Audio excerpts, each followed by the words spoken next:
For years, I let my family walk all over me, crashing at my place rent-free, draining my finances, and wrapping every favor in guilt. But when I bought my first home, I finally drew the line, and chaos followed. Lawsuits, smear campaigns, manipulative texts, and relatives showing up uninvited. I thought I was losing everything, but the truth, I was finally finding myself. It's then I realized I have to go to any length to protect my peace. Part 1. The day I became a homeowner, my cousins declared it theirs. I should have seen it coming. They'd treated my life like a revolving door for years, but even the most patient doormats have their breaking point. My name is Evelyn. For the last 10 years, I've been everyone's emotional ATM. You know, the responsible one, the reliable cousin who always keeps it together, the one who gets calls at 3 a.m., begging for bail money or a place to crash again. "Eve, your almond milk's gone bad." Mara's voice echoed through my apartment as she rummaged through my fridge. It was 7 a.m. on a Tuesday, and once again, she let herself in with my spare key, the one I gave her for emergencies only. "That milk was fresh yesterday," I called from my bedroom, getting ready for work, "before you decided to stay over without asking." "Well, it tastes weird now." I heard the unmistakable thud of the whole carton hitting the trash. "You should really buy the brand I like, the organic one." I closed my eyes and counted to 10. The mortgage approval letter weighed heavily in my purse, a secret I'd guarded for weeks. After 5 years of overtime and side gigs, I'd finally done it. My own place, my rules, no more surprise roommates. "Hey, did you wash my workout clothes from last week?" I spun around in the mirror as Nora appeared in my doorway, wearing my favorite sweater. "I left them in your hamper." "You mean the ones you've left here for 3 weeks?" I adjusted my blazer and avoided her gaze. "No, I didn't wash your clothes again." "God, you've been so uptight lately." Nora flopped onto my bed,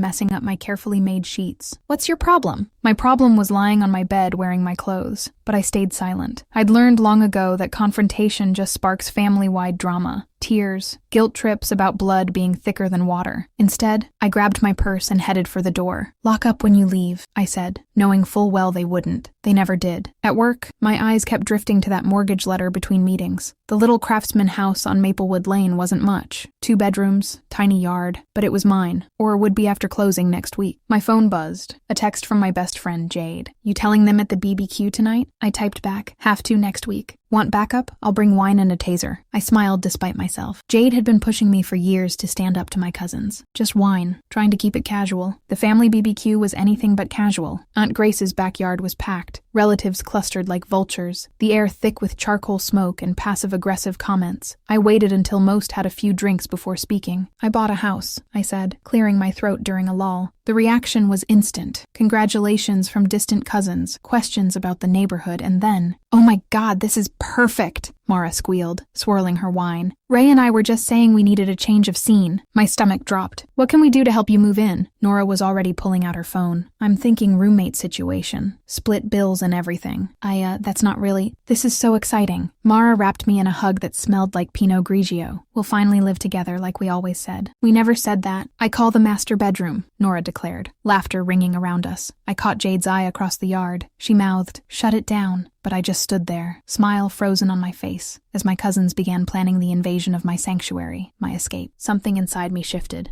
Maybe it was Mara already ordering furniture on her phone for our house. Maybe it was Nora texting her boyfriend our new address. Or maybe it was the last thread of my patience finally snapping. I pulled out my phone and typed a quick message to John at work. "Remember that moving company you mentioned? Need a quote and directions to the cheapest storage unit in town." My cousins chattered about paint colors and furniture placement. When I looked up, I smiled, really smiled, for the first time that evening. "Sure," I said sweetly. "I'll even hire the moving truck." They had no idea what was coming, but they would. "A family helps family," Aunt Grace declared, slamming her coffee mug down like a judge's gavel. It was 8 a.m. on Sunday, and somehow my simple house purchase had turned into a full-blown family meeting. "I raised you better than this, Evelyn. I haven't even said no yet," I said softly. "I just suggested maybe my new place isn't big enough for 3 adults. It's 2 bedrooms, I added, trying to keep calm. "And I need one for my home office." Mara waved her hand dismissively, already measuring my kitchen windows with a tape measure she'd brought. "These curtains won't do. Emerald green, I'm thinking." "I haven't even closed on the house yet," I reminded her, "which is why it's perfect timing." Nora bounced in with a stack of home decor magazines. "We can help you make all the decisions." "Oh, we should do a feature wall. Something bold," Mara added. My phone buzzed. A text from Jade. "How's the ambush going?" "They're redecorating my house before I've even moved in," I typed back. "Tell them to back off," came the immediate reply. Before I could respond, Aunt Grace cleared her throat. "You know, when your mother passed, I promised her I'd look after you, make sure you had family around." There it was, the dead mom card. I gripped my coffee mug tighter. "Mom would want you to be happy," I said quietly. "Exactly," Mara jumped in. "And what could make you happier than living with your cousins? We're practically sisters. Sisters who never paid rent, ate all my food, and treated my home like a free shopping mall." "I have to get to work," I said, standing. "It's Sunday," Nora piped up.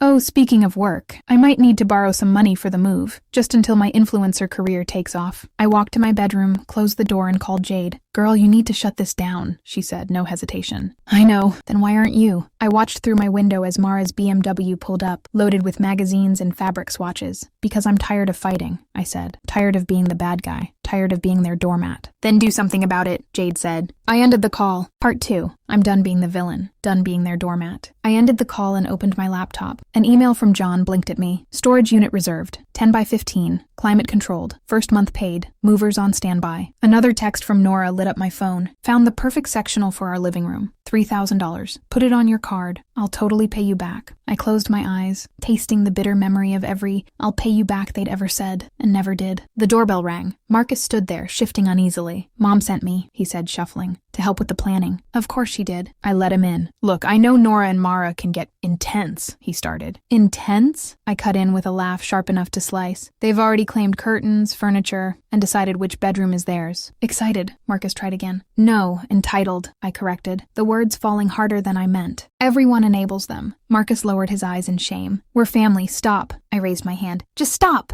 "Being family doesn't give anyone the right to take what isn't theirs." "No one's taking advantage, really," Marcus murmured. I pulled out my phone, opened my notes app. Want to see how much they owe me? How many times they've borrowed clothes without returning them? Or maybe the party they threw in my apartment while I was at a funeral? Marcus went quiet. "I'm done talking," I said. Finally, it was time they listened. My phone buzzed again. A text from Aunt Grace. "Girls are so excited about the move. Remember, family first." I looked at Marcus. "You might want to clear your schedule for moving day. It's going to be interesting," I added with a smile that had no warmth. "What are you planning?" he asked, wary. I returned the smile I'd perfected over years of pretending. "Just helping family, isn't that what we do?" He looked worried, but didn't press further. Smart man. After he left, I called John. "You still got that storage unit connection?" I asked as he picked up. "Yeah, why?" "I need a favor, and you have to keep it a secret." "I'm listening." Outside, Mara showed up with another pile of magazines and paint samples. "Time to teach my family about boundaries," I said quietly, the hard way. "Just stack those boxes in the living room," I told Nora and Mara, watching their 5th load of belongings spill in. "Moving day's 2 weeks away. This is just the first batch," Nora announced, dropping a box labeled designer shoes onto my couch. "We thought we'd get a head start." Mara smiled brightly. "Make the actual move easier." I nodded, snapping a photo of the growing mess when they weren't looking. Evidence, just in case. "Oh," Mara squealed, clapping her hands. "I had the best idea for the attic space. I could turn it into a yoga studio." "Last month you wanted to be a food critic," I reminded her dryly. "That was before I found my spiritual path," she rolled her eyes. "Besides, we could charge for classes here. Our house," Nora corrected, unpacking a crystal vase I'd never agreed to display. "Family sharing space, remember?" My phone buzzed. "John, storage units ready? Want to do a walkthrough?" "Me? Can't. Watching the invasion in real time. Need backup." I looked up just as Mara began clearing my bookshelf to make room for her healing crystals. "Not yet, but soon." The doorbell rang. Jade stood there with 2 coffees and a raised eyebrow. "Wow," she said, taking in the chaos. "They're really doing this, huh?" "Hi, Jade," Nora called without looking up, measuring wall space. "We're just getting settled." "You should come to my yoga classes once we're moved in," Nora added. Jade shot me a look that screamed, "Are you serious?" "Actually," I said, accepting her coffee. "Jade's helping me catalog everything for insurance." That got their attention. "Of course," I said, sipping coffee. "Can't risk anything getting damaged in the move." Nora and Mara exchanged glances. "Speaking of the move," Nora said slowly, "we should probably talk about moving truck costs since we're bringing most of the furniture." "Oh, don't worry about that," I smiled. "I've got it all arranged. Movers, insurance, everything." "That's so generous," Mara brightened. "That's our Evie." Nora grinned, going back to measuring, always taking care of everyone. Jade choked back a laugh she covered with a cough. My phone buzzed. A text from Marcus. "You sure about this? They're telling everyone they're moving in with you." "Let them talk," I said. More boxes arrived that day. Clothes, shoes, makeup, exercise gear. Mara had never used all of Nora's wine glasses. With every delivery, I documented. Photos, notes, everything. "The attic's gonna need better lighting for yoga," Mara declared, coming down from her 3rd inspection. collection. Mirrors, full-length ones, she added, and soundproofing for meditation sessions. Absolutely, I said. Bring everything you need. After they finally left, Jade said, help me document this madness. This is insane, she muttered, reading labels, winter gowns, vintage handbags. Are they moving in or opening a boutique? Both, I replied, sending John the photos. How much can fit in that storage unit? Plenty. You sure about this? It's going to get ugly. I glanced at my living room, now cramped with their clutter. The crystal vase Nora placed on my coffee table. The yoga mat Mara forgot to take home. They made it ugly years ago, I said. I'm just returning the favor.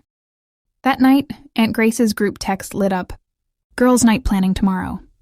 Let's discuss weekly dinner rotations after you move in. Laura chimed in. I'll teach Evie how to cook properly. Can't wait, I typed back. Then I confirmed the moving company's date and special instructions. The driver sounded confused about the destination change, but the extra 100 I promised kept questions minimal. My phone buzzed again. A text from Mara. Found the perfect spot in your room for your aromatherapy collection. We're going to have so much fun being roommates. I took a deep breath, smelling Nora's perfume lingering in my apartment. 2 weeks, just 2 more weeks. Then they'd learn what happens when you push me too far. Can't wait, I whispered. Bring everything you want to keep. Because soon, very soon, they'll learn the difference between what they want and what they deserve. The moving truck backed into the driveway. Mara squealed, bouncing on her toes. This is really happening. I stood in the morning sun, sipping my coffee, watching the driver check his papers. John had come through. The company had every instruction.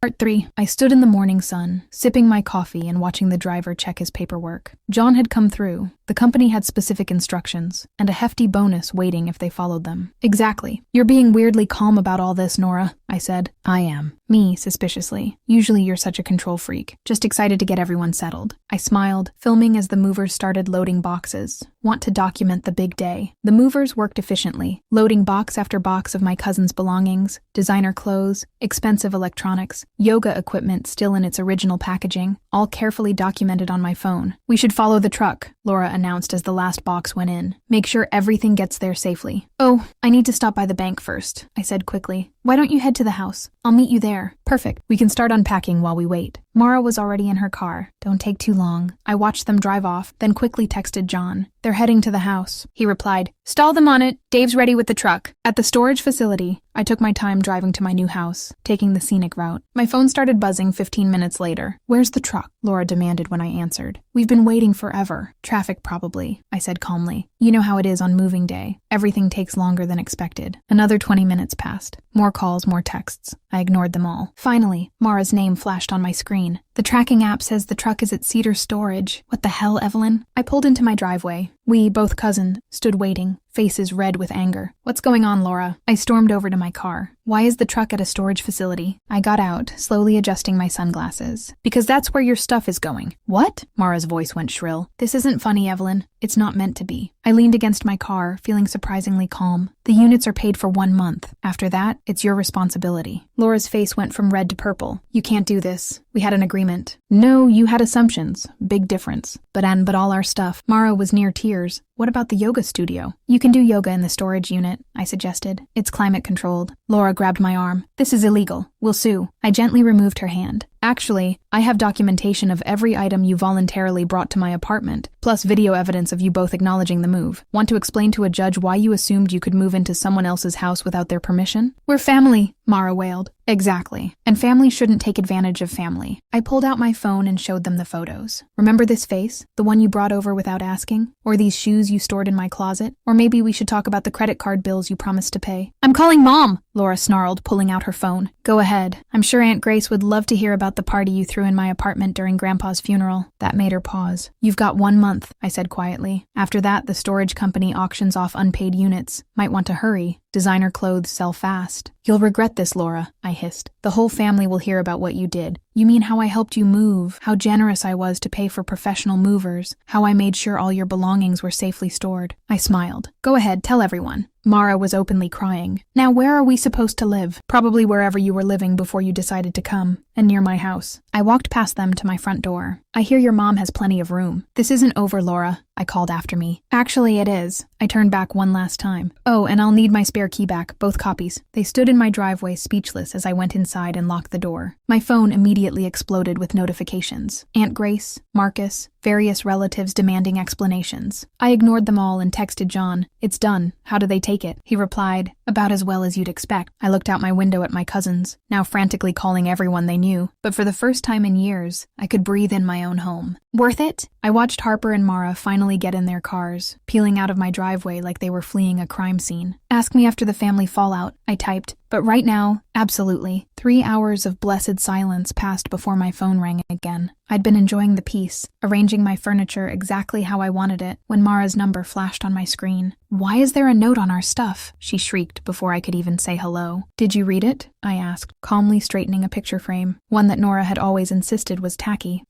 This storage unit is prepaid for 1 month. After that, it's all yours, she read, voice shaking. What kind of sick joke is this? Not a joke, just a reality check. My phone buzzed with another call. Aunt Grace. I ignored it. We trusted you, Mara sobbed. We're supposed to be family. Funny how family only matters when you want something from me. Another call. Marcus this time. Then 3 texts in rapid succession. Marcus, Mom's having a meltdown. Marcus, Grandma's flying in tomorrow. Marcus, emergency family meeting. You have to come. Great, I muttered, just as my doorbell started ringing incessantly. I peeked through the peephole to see Aunt Grace, mascara running down her face, jabbing at my doorbell like it had personally offended her. Tiffany Marie, she shouted through the door. Open up right now. I took a deep breath and opened the door. Hi, Aunt Grace. She burst past me into the house. How could you, after everything we've done for you? Everything you've done for me? I felt that familiar anger rising. You mean like when you told everyone I was selfish for not letting Laura use my car after she crashed hers? Or when you made me feel guilty for not wanting Mara to throw parties in my apartment? We raised you like one of our own. No, I said quietly. You raised me like something you owned. Her face went white. Your mother would be ashamed. My mother would have wanted me to stand up for myself. I walked to my kitchen and pulled out a folder. Want to see the spreadsheet of everything your daughters owe me? Or should we start with the photos of my apartment after their parties? This isn't about money. You're right. It's about respect, something they've never shown me. My phone buzzed again. The family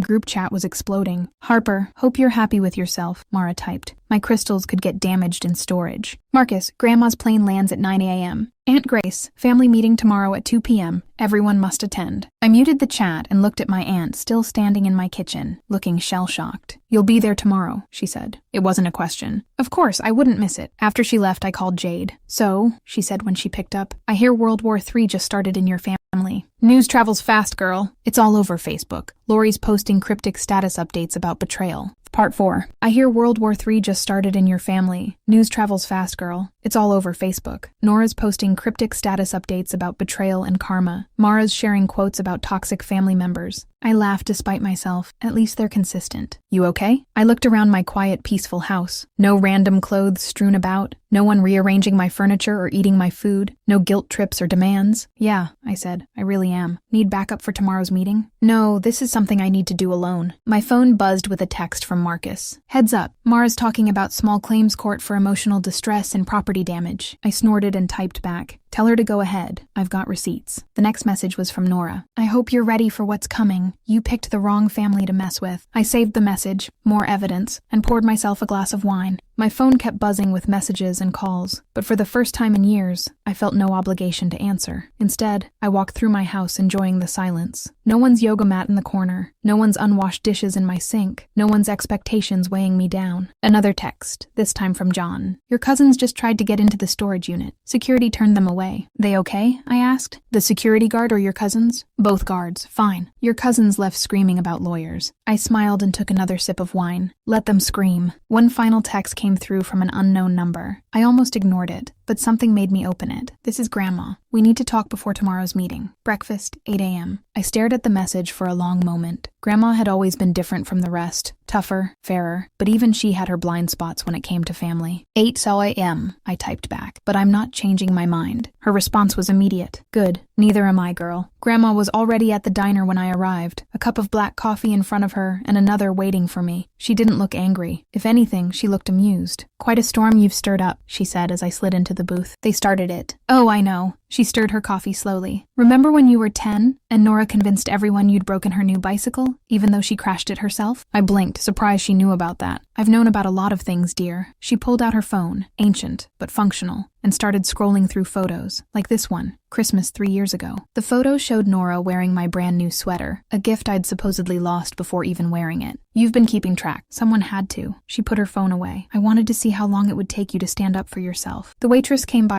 with menus. We ordered eggs Benedict for me, blueberry pancakes for Grandma. Why didn't you say anything? I asked after the waitress left. Would you have listened, or would you have made excuses for them? Like always, she had me there. The family meeting's going to be rough, she warned. Grace is on the warpath, says you've destroyed her girls. They destroyed themselves. I just stopped enabling it.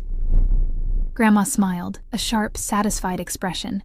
Good answer. Now tell me everything. Start with the storage unit. By the time we finished breakfast, I had Grandma laughing so hard she nearly choked on her pancakes. A month of storage, she wheezed. And they have to pay. Oh, that's beautiful. You're not mad? Mad, honey? I'm proud. It's about time someone taught those girls about consequences. The family meeting was scheduled for 2 p.m. at Aunt Grace's house. I arrived exactly on time to find the living room packed with relatives. Nora and Mara sat on the couch, trying their best to look wounded. Marcus hovered awkwardly by the window. Aunt Grace stood in the center of the room like a prosecutor ready to present her case. Finally, she snapped as I walked in. Now we can discuss your disgraceful behavior, can we? I sat in an empty chair feeling calmer than I expected. Okay, let's discuss it. You abandoned your family, Mara burst out. Left us homeless. You have a home, I pointed out, with your mother, where you were living before you tried to hijack my house. We didn't. Nora, I started, but I cut her off. Want me to show everyone the texts, the videos, the spreadsheets of everything you've borrowed and never returned? That's different, Aunt Grace interjected. Family helps family. Really? I pulled out my phone. So, when I needed help with Mom's medical bills, where was this family helps family attitude? When I worked 3 jobs to keep my apartment, did either of you offer to actually pay rent while you were staying there? The room went quiet. Or how about when I had surgery last year? Neither of you visited, but you did throw a party in my apartment while I was recovering. At Jade's, that's not Nora. I tried again. I have pictures, I said flatly. Want to see them? Enough. Aunt Grace's voice shook. We raised you better than this. We took you in after your mother died and held it over my head ever since. I said, standing up, decades of resentment finally surfacing. You didn't take me in out of kindness. You took me in because it looked good, because it gave you another person to control. How dare you? No, how dare you? My voice was steady, even as my hands shook. You raised your daughters to think the world owed them everything, to take whatever they wanted, to use people and call it family. That's not true. Mara was crying again. Your stuff is in storage unit 2-47, I said. The code is 5591. You have exactly 27 days before they auction it off. I suggest you start moving. I turned to leave, but Nora's voice stopped me. You've got karma coming, sis, she said softly. Just wait. I looked back at her, at all of them. Karma's already here, I said. It's called consequences. As I reached the door, Grandma's voice rang out. Evelyn. I turned. She was standing now, looking at the whole family. I'm having my weekly Sunday dinners at Evelyn's house from now on, she announced. Anyone who wants to attend better, learn about respect first. The explosion of voices that followed us out was almost musical. Grandma linked her arm through mine as we walked to our cars. Well, she said cheerfully, that was more entertaining than my soap operas. Was it worth it? I asked. She squeezed my arm. Ask me again after they get their storage bill. Behind us, I could hear Aunt Grace's voice rising above the chaos. But we're family. For the first time in years, that word didn't make me flinch. At the first week in, my house was blissfully quiet. No unexpected visitors, no borrowed clothes, no guilt trips, just peace. Interrupted only by the occasional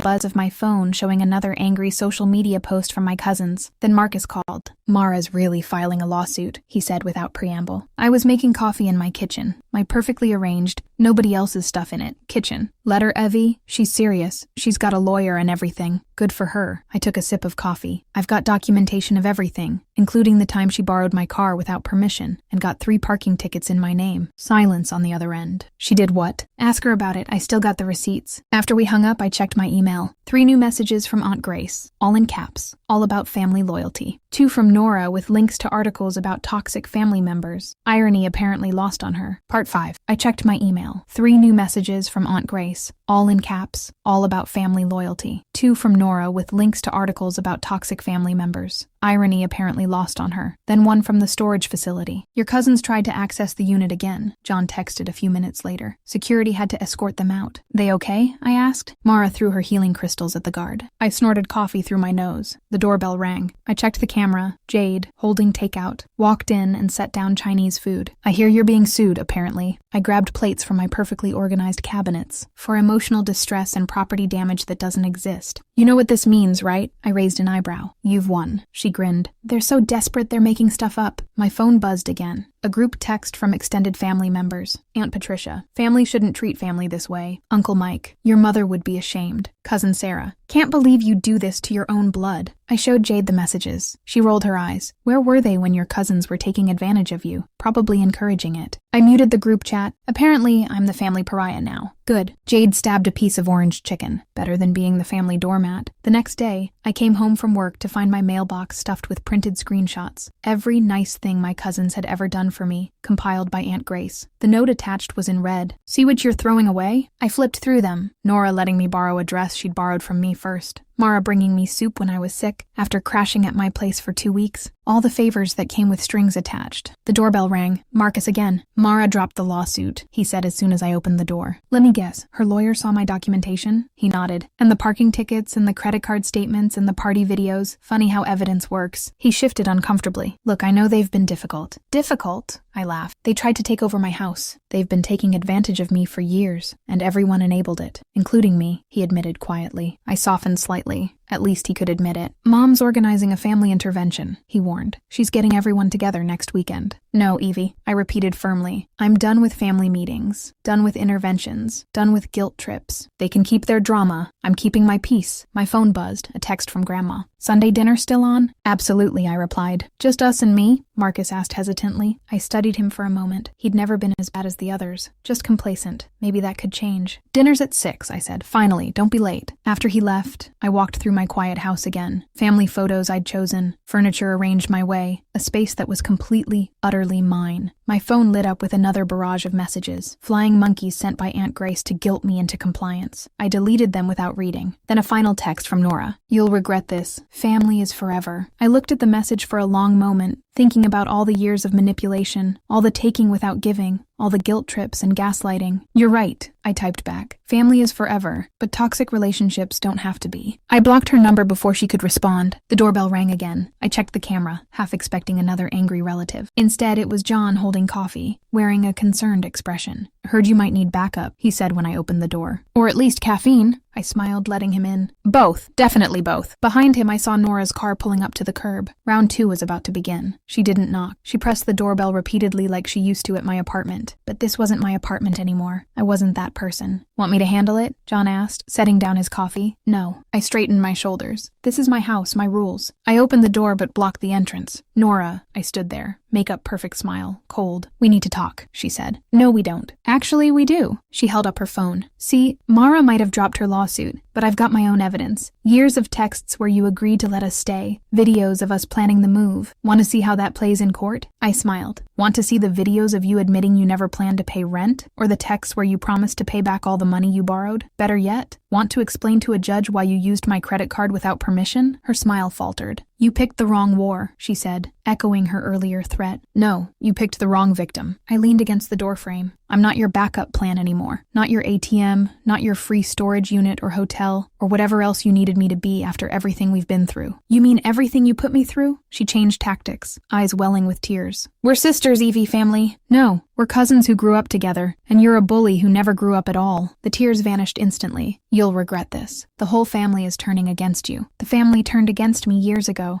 I said quietly. They just didn't notice because I never fought back, but I'm fighting now. Is that what this is? Your big revenge? No. I smiled again, genuinely this time. This is my peace. You're just mad because you're not allowed to disturb it anymore. She opened her mouth to respond, but my phone buzzed. A text from the storage facility. Unit 247 payment due in 48 hours. I showed her the screen. Better hurry. Designer clothes are hard to replace. You wouldn't try me. We stared at each other for a long moment, entitled Princess versus Reformed Doormat. Finally, she stepped back. This isn't over, she said, but her voice shook slightly. Actually, it is. I gestured to my security camera. And if you show up uninvited again, the police will have a lovely video to watch. She stormed off to her car, tires squealing as she left. I closed the door and turned to find John watching me with something like admiration. That, he said, was impressive. My phone buzzed again. Grandma just heard from Grace. Something about me threatening Nora with police. She showed up uninvited, I typed back. I showed her out. Good girl. See you Sunday. I'm bringing pie. Another text, this time from Marcus. Mom's crying. Nora lies raging. Mara's threatening to move to Europe. What happened? Growth? I replied, try it sometime. John handed me my coffee, now lukewarm. You okay? I thought about it. The years of manipulation, the guilt trips, the taking and taking, about how standing up for myself had cost me half my family, the half that never really cared about me anyway. Yeah, I said, I really am. My phone lit up one last time, an email notification from the storage facility. Unit 247 had been emptied. They finally collected their things. Want to celebrate? John asked. There's a new restaurant downtown. Are you asking me out? I grinned. Depends. Are you saying yes? Before I could answer, a final text came through from Aunt Grace. You've broken this family. I hope you're happy. I looked around my peaceful house, the friend who'd helped me stand my ground, the security camera that meant I never had to be caught off guard again, all the space that was mine alone. Actually, I typed back, I fixed myself. The family can do what they want with that information. I blocked her number 2. Then I turned to John. Yes, to dinner, but I'm buying. He hesitated. You know they'll try again, right? People like that don't give up easily. I know. I picked up my keys, my house keys that no one else would ever have copies of. But I don't give up easily either. Not anymore. We stepped outside into the evening air. My house stood quiet behind us. No unwanted guests, no drama, no guilt. Just peace. Hard one. Long overdue. Ready? John asked. I locked my door, my house, my life, and smiled. Absolutely. Behind us, the security camera blinked steadily, guarding my boundaries. And for the first time in forever, I felt completely, utterly free. This is where our story comes to an end. Dear listeners, please share your thoughts in the comments below, and don't forget to like, share, and follow. Thanks to all for your support.